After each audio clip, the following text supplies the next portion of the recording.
ஒரு பிரம்மாண்டமான கோயில் தாங்க. ஆமாங்க. இப்ப நீ சூரிய ஒளியே வராது, ஆனா நீங்க எந்த ஒரு கர்ப்பகிரகத்துக்குள்ள எங்கிட்டு இருந்தாலும் உங்களோட நிழல் வந்து தெரியும். ஓ, அங்க வந்து நீங்க வாழ்ந்துக்கலாம், ஆனா சொந்தம் கொண்டாட முடியாது. முன்னாடி ஆவுடையார் மண்ணில் இப்படி ஒரு சிறப்பு இருக்கு. ஆமா, வந்த வெளியே நீ என்ன ஒண்ணுமே இல்ல, நீங்க வந்துட்டீங்க, உங்கள்கிட்ட பணம் நிறைய, இப்ப குடி சொன்னாயிட்டீங்க. உருவத்தை விட, உருவ வழிபாடை விட மண்ணுக்கு வந்து பவர். குலதெய்வம் பாருங்க, அதிக தெய்வம் பார்த்தீங்கன்னா எந்த உருவ வழிபாடே இல்லாம ஒரு கல்லை வச்சு மட்டும் கும்பிடுவாங்க.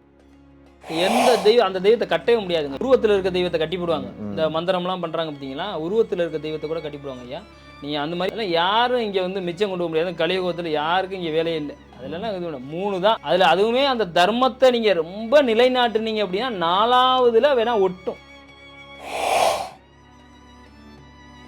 உங்களுக்கு வந்து 3 ஜெனரேஷன் ஐயா, 3 ஜெனரேஷன் தான். இப்போ நீங்கள் எப்படி எடுத்தாலும் ஒன்றும் இல்லைங்க ஐயா. இப்போ நமக்கு இந்த அரசியலே நீங்கள் எடுத்துக்கிட்டீங்கன்னு வைங்களேன், நம்ம இப்போ ஆளுங்கட்சியை நம்ம எடுத்துக்கலாம். நம்ம இதெல்லாம் பிரச்சனை இல்லை. கலைஞர் ஐயா வந்தார். எங்கேருந்து வந்தார்? திருவாரூர்லேருந்து கல்ல ட்ரெயினில் வந்தார். இதில் வந்து இது இல்லை. அடுத்து பார்த்தீங்கன்னா அவர் கஷ்டப்படுறாரு. அவர் கேந்திரம்லாம் வலுப்பட்டுருக்கு. அவர் வந்து தன்னோட சொந்த முயற்சியில், அறிவாக இருக்கணும் இதாக இருக்கணும், சொந்த முயற்சியில் கஷ்டப்படுறாரு. இன்னைக்கு வந்து பொருளாதாரத்தில் அடுத்த கட்டத்துக்கும் சரி, அரசியல்லையும் சரி ஜெயிச்சிட்டார். அவரோட அவருக்கு பண்ணி, அவர் முயற்சி பண்ணி அவர் தொழில் ஜெயிக்கணுங்கிறது அவரோட கர்மா. அவர் மூதாதையை பண்ண ஒரு நன்மை. புரியுதா இல்லையா? யாரு? கலைஞரோட அப்பா அம்மா செஞ்ச புண்ணியம், ஒரு தாத்தா பாட்டை செஞ்ச இதுதான் வந்து அவங்களோட இதில் வந்து அவர் வர்றாரு, ஜெயிச்சிட்டாருங்க ஐயா. ஜெயிச்சு அவர் வந்து நீ அரசை ஆண்டுட்டார். இன்னைக்கு அவர் ஒரு மன்னர் வகையறான்னு வைங்களேன். அவங்க அடுத்து அவங்க பிள்ளைங்க வருதா, 2 ஆச்சா, 3வது ஒன்று வருதா, முடிஞ்சா, அவ்வளோதான். 3 ஜெனரேஷன், அவ்வளோதாங்க. அடுத்து வர்றது எப்படி வருங்கிறது இறைவனுக்கு தெரியும், எனக்கு தெரியும். அவ்வளோதாங்க. இது நம்ம இருக்கமோ இல்லையோ அது அப்புறம். சரி சரிங்க, புரியுதா? நம்ம எவ்வளோ நாளுங்கிறது நமக்கு தெரியாதுங்க. இவ்வளோதான். இதுதான் இதை எதார்த்தம். நீங்கள் எப்படி வேணாலும் எடுங்கய்யா. நீங்கள் அதெல்லாம் எந்த சொல்லியும் 3க்கு மேலே எவ்வளோ கையிலையும் நிற்காது. அது ஏன் இப்போ நம்ம மன்னர் எங்கள் இது உள்ள மன்னர் நம்மகிட்ட நம்மளெல்லாம் அஸ்ட்ராலஜி பார்த்துருக்காங்க. நம்மக்கிட்ட இப்போ நல்ல இதாக இருக்காங்க. புதுக்கோட்டை மன்னர் வகையெல்லாம் நம்மகிட்ட பார்க்குறாங்க. அவங்க ஃபுல்லாக கொடுத்துருக்க இடம் ஃபுல்லாக, அவங்க ஒரு இடம் ஏதோ ஒரு விஷயத்தை கேட்குறதுக்கு கவர்மெண்ட் கொடுக்க மாட்டேது. அவங்க இடத்துல தான் எல்லாம் ஆள்றாங்க. புரியுதா? அவங்களுக்கு ஒரு இடம் தேவை. இன்றைக்கி பொருளாதாரத்தில் கஷ்டப்படுறாங்க. ஒரு இடத்துல அவங்க வகையறால ஒரு ஆள் கேட்குறாங்க, கொடுக்க மாட்டுறாங்க. ஏன்? அந்த மாவட்டமே அவங்ககிட்ட தானே இருந்திருக்கு. ஆமாங்க. அப்போ அவங்களுக்கு அப்போ என்ன? அதெல்லாம் யாரும் இங்கே வந்து மிச்சம் கொண்டு போக முடியாது. கலியுகத்தில் யாருக்கும் இங்கே வேலையே இல்லை. அதுலலாம் இது 3 தான். அதில் அதுவுமே அந்த தர்மத்தை நீங்கள் ரொம்ப நிலைநாட்டுனீங்க அப்படின்னா 4வதுல வேணா ஒட்டும். 3வது தலைமுறை முடிஞ்சு 4வது தலைமுறை என்ன பண்ணுன்னா அழிச்சிடும். அப்படியே அது என்ன பண்ணுவாங்க, அவர் 4வது தலைமுறை என்ன ஆகும் அப்படின்னா கழிஞ்சிக்கிட்டே வரும். என்ன பண்ண இவன் என்னெல்லாம் சேர்த்தாங்க, 4வது வந்து கழிக்கும். அதுக்கு அடுத்து வருது பார்த்தீங்களா, அவ்வளோதான். ரோட்டில் தடுமாறுற பிச்சை எடுக்கிற நிலைமை தான். அதுக்கு அடுத்து வருது பார்த்தீங்களா, அவன் என்ன பண்ணுவான் அப்படின்னா கேந்திரங்கள் வலுப்பட்டுரும். இப்போ வந்து பார்த்தீங்கன்னா இப்போ இந்த 4வது தலைமுறைனா திரிகோணம் வலுப்பட்டுருக்கும். அதுக்கப்புறம் என்ன ஆகும் அப்படின்னா பார்த்தீங்கன்னா டோட்டலாக கிரகங்கள் மறைஞ்சு ரொம்ப கெட்டு போய் கிடக்கும். ரொம்ப தடுமாற்றத்தை, பொருளாதாரத்தில் சிக்கலை சந்திப்பான். அதுக்கப்புறம் வர்ற தலைமுறை என்ன ஆகும் அப்படின்னா கேந்திரம் வலுப்பட்டு தன்னிலை. இப்போ எப்படி நம்ம கலைஞர் எப்படி ஃபஸ்ட்டு உருவானார், அது மாதிரி நம்ம என்னோட வாழ்க்கையும் சரி, உங்களோட வாழ்க்கையிலையும் சரி, தனி மனிதனோட எல்லாமே தனி மனிதன் தாங்க ஐயா. அவங்க தலையில் எழுதியிருக்க அவங்க அனுபவிக்கிறாங்க. யாரை பற்றி நமக்கு வந்து பொறாமையோ இதுவெல்லாம் கிடையாதுங்க. அவங்க கர்ம வினை, இயற்கையோட நீதி தான். நீதி அவங்க அரசாளனும், அவங்க இந்த இடத்துல எம்எல்ஏ இருக்கணும், எம்பியா இருக்கணும், இது நடக்கணுங்கிறதுலாம் விதி எழுதி இருக்குதுயா. அதில் வந்து நம்ம வந்து அதில் போய் பொறாமப்பட்டோ இது பண்ணியோலாம் எவனும் வாழ்க்கையில் அவன் அனுபவிக்கணும். அந்த வாழ்க்கையில் பிறந்திருக்கான் அப்படின்னா அனுபவிப்பான். அது எப்போ போகணுமோ போகும். அது எவ்வளோ பெருசாக இருந்தானுங்க ஐயா. கண்டிப்பாக கண்டிப்பாங்க ஐயா. அதான் நான் ஒரு இறை அருளாளர் பார்க்கும்போது மண்ணுக்கு உயிர் இருக்குன்னு சொன்னாருங்க. அவர் மண் பேசும் அப்படிங்கிறாரு. யார் உணர்றாங்களோ அவங்க அந்த மண் வந்து மாற்றும் ஆட்களை. நீங்க சொன்ன அது 3 தலைமுறை வேற ஒரு வடிவத்தில் சொன்னாரு. நீ இந்த என்னை மிஸ்டடா இன்னொருத்த மிதிப்பான் அப்படின்னு மாத்திருமா, நம்மளை சிப் பண்ணிருமா. இப்போ அதெல்லாம் பார்த்தீங்கன்னா மண் வந்து இது பண்ணுறதுங்கிறதுலாம் வந்து எத்தனை தலைமுறை வந்து இப்போ ஒன்றும் மேலேயா மண்ணுக்கு பவர் கூட தான்.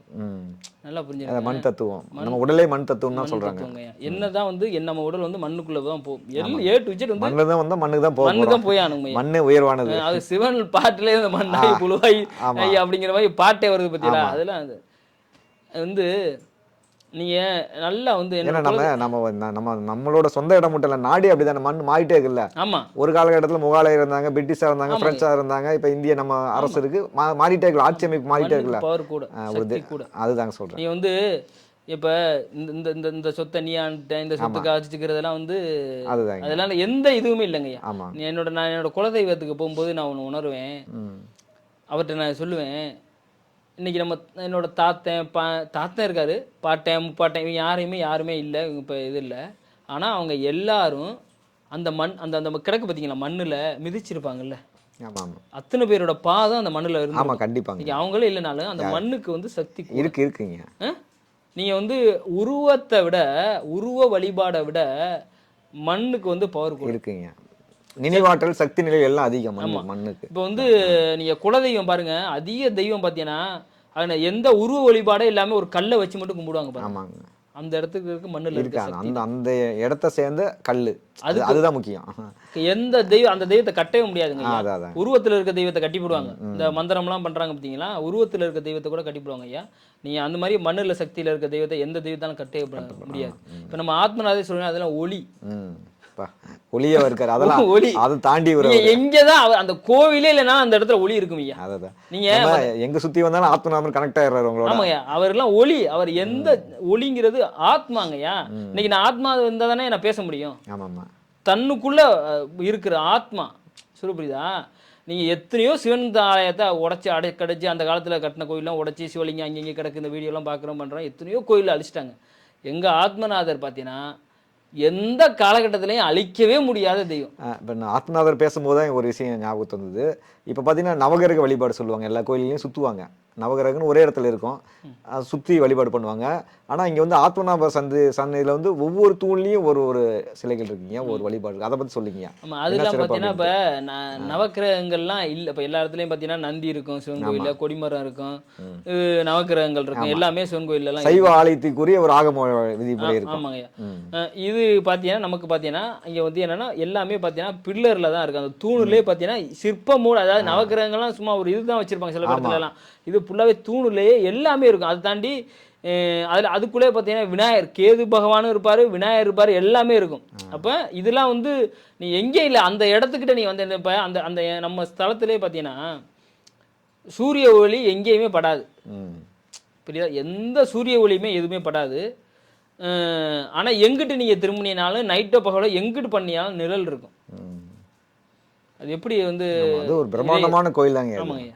இப்போ நீ சூரிய ஒளியே வராது அந்த கோயிலுக்குள்ளே, சூரிய ஒளி தெரியாது. ஆனால் நீங்கள் எந்த ஒரு கர்ப்பகிரகத்துக்குள்ளே எங்கிட்டு இருந்தாலும் உங்களோட நிழல் வந்து தெரியும். நான் பிரமிச்சது வந்து சின்ன பலமுறை போயிருக்கேன். தஞ்சாவூர் பெருவுடையார் கோயில், ராஜராஜ சோழன் கட்டப்பட்டது. அதுக்கடுத்து பெருவுடையார் மீது ஆவுடையார், அதுக்கு நிகரான கோயில் கூட சொல்லலாம். சிற்ப சாஸ்திரத்துக்கு அவ்வளவு அழகான அதான் சொல்லல, ஆவுடையார் நீங்களாக, திருப்பரந்துரை கோவில் நீங்களாக சிற்பக்கலை செய்தரும் தான் எழுதுவாங்களாம். எந்த அக்ரிமெண்ட் போட்டாலும் இப்போ ஒரு கோயில் புதுசாக கட்டினாலும் அப்படிதான் எழுதுவாங்களாம். இந்த சிற்ப நுட்பத்துக்கு வந்து யாருனாலையும் இந்த காலகட்டத்தில் செய்ய முடியாது. இது மாதிரியே செஞ்சு கொடுங்கன்னு சொன்னாலும் செய்ய முடியாது. அவங்க அதுக்கு இது கிடையாது. இதுதான் இறைவன் வந்து அவருக்குள்ள கொடுத்து, மாணிக்கவாசகர்கிட்ட இறைவன் சிவபெருமான் சரணடைஞ்சு அவருக்கு கொடுத்த இது. அதான் சொன்னல, வந்த இடத்துல குருந்த மரத்து நிழல்ல வந்து ஒரு ஒளி தெரிஞ்சிருக்கு, அதோட ஆட்கொண்டவர் தான் அவர்.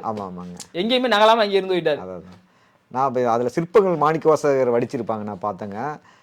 மாணிக்கவாசகர் வந்து சிவபெருமான் அருள் ஞானம் பெற்றதுக்கு முன்னாடி பின்னாடி அப்படின்னு 2 உருவம் பண்ணியிருப்பாங்க. அது நம்ம வாழ்க்கையை பிரதிபலிக்கிற மாதிரியே இருக்கும். வாழ்க்கை வந்து இப்படி இருப்ப, நீ அப்படியே இருப்ப, முழுக்க ஆண்டியா இருக்காரு. இங்க இந்த கோலத்துல நல்லா இருக்கு.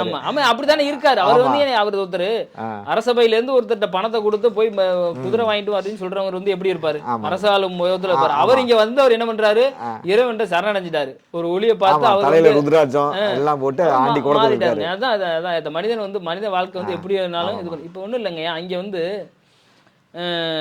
எந்த சூழ்நிலையும் நீங்க என்னமே இல்லைன்னு வந்தீங்கனாலும் உங்களை வந்து உச்சாணி கொம்புக்கு போயிருமையா, அதெல்லாம் எந்த மாற்று கருத்தும் இல்லை. ஆனா நீங்க அந்த இறைப்பற்றோட நம்ம இருக்க வரையும் ஓகே. ஆனா அடுத்த ஜெனரேஷனை கொண்டு போறது வந்து ஒரு சாதாரண விஷயம் இல்லை. அடுத்த ஜெனரேஷன் அதே மண்ணில் இருக்கணும் ஐயா. இருந்தா சரி ஓகே. நீங்க என்ன, அதான் சொன்னல, நீ அரசனே வந்தாலும் ஆண்டியா வந்தாலும் நீ அரசனாயிருவேன். ஆனால் வந்து பார்த்தீங்கன்னா அடுத்தது நீ கொண்டு போவீங்க அங்கே இப்போ அங்கே வரியா அங்கே இடம் வாங்குறியா அங்கே வீடு கட்டுறியா அங்கே பொருளாதாரத்தில் இருப்பியா ஓகே நீ ஓகே இருந்துக்கலாம். ஓ அங்க வந்து நீங்க வாழ்ந்துக்கலாம், வாழ்ந்துக்கலாம். ஆனா சொந்தம் கொண்டாட முடியாது. முன்னாடி ஆவுடையார் மண்ணில் இப்படி ஒரு சிறப்பு இருக்கு. ஆமாங்கய்யா. நீங்கள் வந்து வந்த வெளியே நீங்கள் என்ன ஒன்றுமே இல்லை, நீங்கள் வந்துட்டீங்க, உங்கள்கிட்ட பணம் நிறைய இப்போ குடி சொன்னாயிட்டீங்க, நீங்கள் என்ன பண்ணுவீங்க? நம்மளோட என்ன ஓட்டம் என்ன ஆகும்? நம்ம ஏன் அமெரிக்காவில் போய் வீடு வாங்கக்கூடாது, நம்ம ஏன் சென்னையில் வீடு வாங்கிட்டு செட்டில் ஆகிடக்கூடாது, இங்கே இருக்கிறத வித்துட்டு போயிடுவோம்னு நினச்சி அப்படின்னா புரியுதா இல்லையா?